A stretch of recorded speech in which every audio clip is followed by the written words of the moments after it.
Am I on? Yep. Okay. I just want you to hear this from this guy, Pastor Joel Schimmel.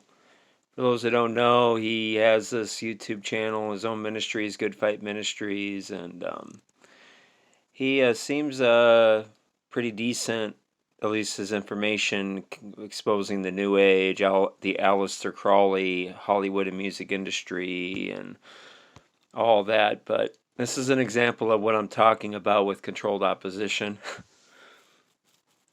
Just take a listen to this.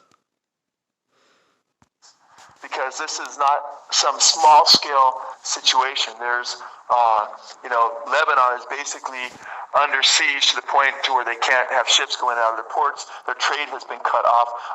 Their airports are bombed.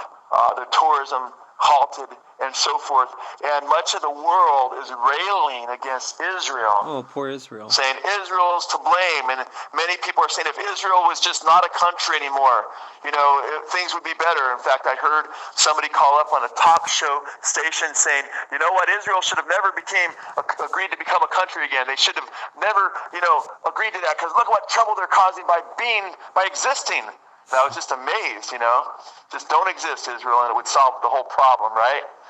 And it's interesting to hear people. I heard another guy call in and said, you know what, Israel started this war because they invaded Lebanon and so forth, and the guy that was trying to respond, pretty conservative talk show host, I assume. I'd never heard this particular guy before, but I was driving back from Whittier, just did some work with a brother out there, and as I was driving back from Whittier, he was saying, Israel started this because, and the guy goes, wait a minute, they were lobbing missiles into Israel, and they're responding. And he said, well, they instigated it. They were trying to get them to lob missiles at them. They were trying to pick a fight. They instigated it. He said, what proof do you have that they've been instigating that?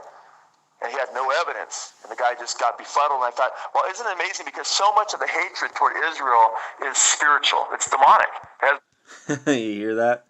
So, if you're critical of Israel, basically, and if you're this is equivalent to by saying it's demonic to say that Israel started this whole fiasco that he's talking about. Say it's demonic, it's equivalent to saying it's also demonic then, according to his,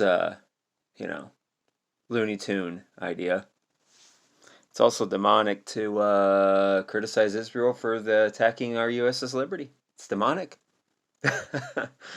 But, most of these pastors now are just Israeli shills. Shills for Israel. Using the Bible prophecy horse manure. I was going to play a little bit more, but, you kind of already know what he's probably going to push, Well, that's part of the end times, just roll over and, all this other horse shit.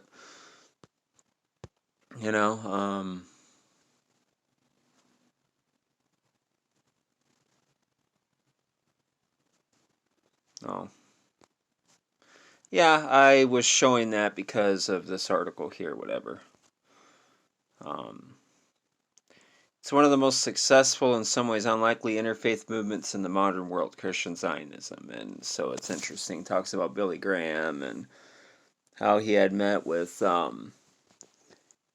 evangelicals, American Jews, his relationship with Israel, blah, blah, blah. Nope.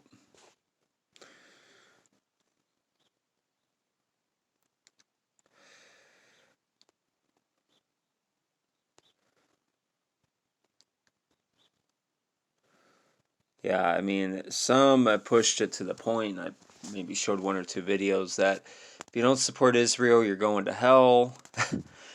This guy, Billy Graham, you already seen the image. Already too late. I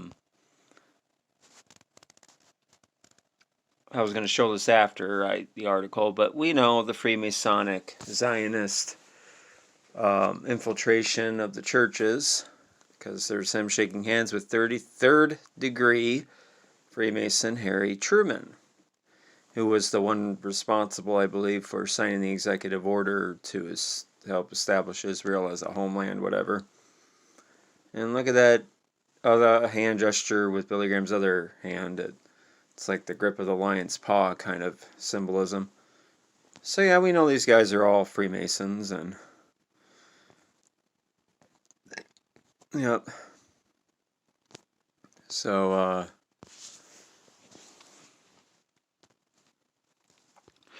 and part of the Masonic Zionist agenda is the pushing the Armageddon script. Right? Makes me think of that word scripture. Script. It's all a part of the plan. It's all part of God's great plan. They've been saying that for centuries on end. And I've already showed you that in the Bible that Luke 21, 22.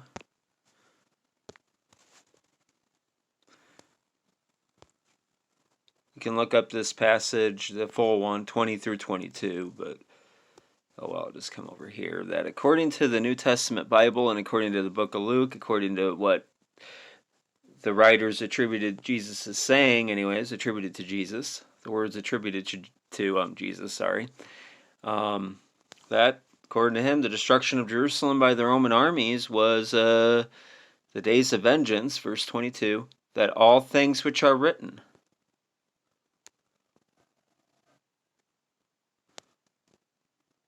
may be fulfilled. And I know many of the religious tards will, of course, ignore that. So it's no use trying to get to them. But, you know, hey, it's a hell of a statement by Jesus, right?